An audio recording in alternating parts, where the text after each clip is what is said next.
আসসালামু আলাইকুম। আজকে আপনাদেরকে আরেকটি নতুন ভিডিও দেখাবো। আমরা যারা মোবাইল ইউজ করি তাদের অনেকেরই এই সমস্যাটা হয় যে নতুন মোবাইল কিনছি অথবা পুরাতন মোবাইল ভালো বুঝি না। সেক্ষেত্রে অনেক রকমের নোটিফিকেশন চলে আসে এবং একটা করে সাউন্ড হয়, নোটিফিকেশন একটা সাউন্ড হয়। দেখুন এরকম অনেক ধরনের সাইলেন্ট নোটিফিকেশন, এরকম নোটিফিকেশন অনেক ধরনের নোটিফিকেশন চলে আসে। এই নোটিফিকেশনগুলো আমরা আসলে কীভাবে অফ করব? এই নোটিফিকেশনগুলোর কারণে কিন্তু আমাদের ফোনে অনেক চার্জ খায়। ফলে দেখা যায় যে অল্পতেই মোবাইলের চার্জ লো হয়ে যেতে থাকে, চার্জ কমতে থাকে। তো ফলে আমাদের জন্য বা অনেক সময় একটা কল আসছে অথবা কোনো কাজ করতেছে, এই সময় একের পর এক নোটিফিকেশন আসতেই আছে, শব্দ হতেই আছে, বা ডাটা অন করছে অনেক সময় পরে নোটিফিকেশন আসতেই আছে। এটা খুবই বিরক্তিকর। এই নোটিফিকেশনগুলো আমরা কীভাবে অফ করব? তার জন্য আমাদেরকে যে কাজটি করতে হবে, প্রথমেই আমরা আমাদের সেটিংস অপশনে চলে যাব।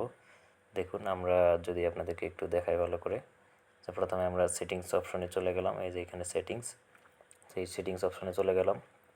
সেটিংস অপশন থেকে আপনার যে কোনো ফোন হোক না কেন, সেখানে আপনি একটু খেয়াল করবেন, একটু ভালো করে খেয়াল করবেন। দেখেন নোটিফিকেশন অ্যান্ড স্ট্যাটাস বার, কারো শুধু নোটিফিকেশন থাকতে পারে অথবা স্ট্যাটাস বার সহ থাকতে পারে। আমার এখানে যেমন নোটিফিকেশন প্লাস স্ট্যাটাস বার রয়েছে। এই যে notification plus status bar, notification plus status বারে আমি ক্লিক করব।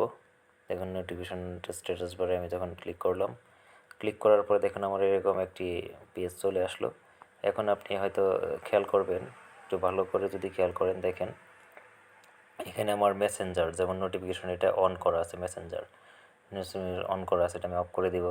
বা আমরা আমি আসলে মেসেঞ্জার অন রাখছি কারণ মেসেঞ্জার অনেক সময় কল আসে বা এটার তো অবশ্যই নোটিফিকেশন লাগবে। অনেক সময় যদি এটা আমি অফ করে দিই, কলটা আমি বুঝতে পারবো না। এর জন্য নোটিফিকেশন কোনটায় অফ রাখবো কোনটা অন রাখবো সেটা আপনাকে জানতে হবে।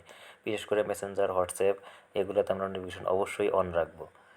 এবং যদি ইমো থাকে ইমোতে, বা অন্যান্য যেগুলোতে আসলে নোটিফিকেশন দরকার, যেমন মেসেজ থাকলে মেসেজে।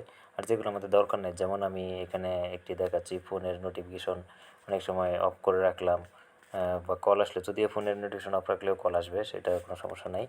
আর দেন হলো আমরা গুগল ক্রোম যেমন অফ রাখছি। তারপরে আমার এখানে দেখেন অন্যান্য যদি আমি আরও দেখাই, যেমন ইউটিউব কিডস আমি অফ রাখছি, সেটিংসের নোটিফিকেশন অফ রাখছি।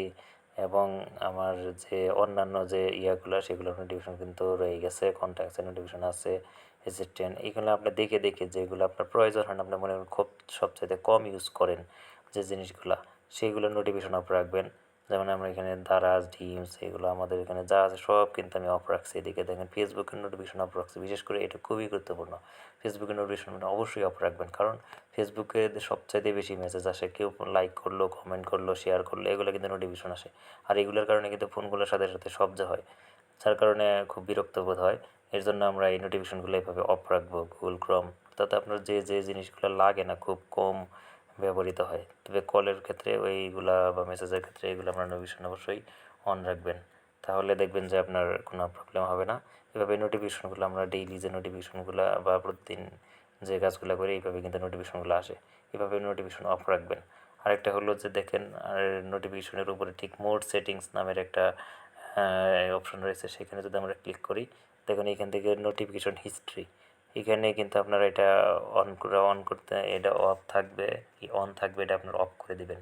কারণ এখানে আপনি সারাদিন যা কাজ করছেন বা যা হিস্ট্রিগুলো দেখছেন এখানে সব চলে আসে।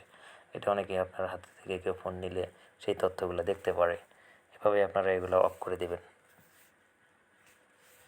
ঠিক আছে, thank you for watching my video.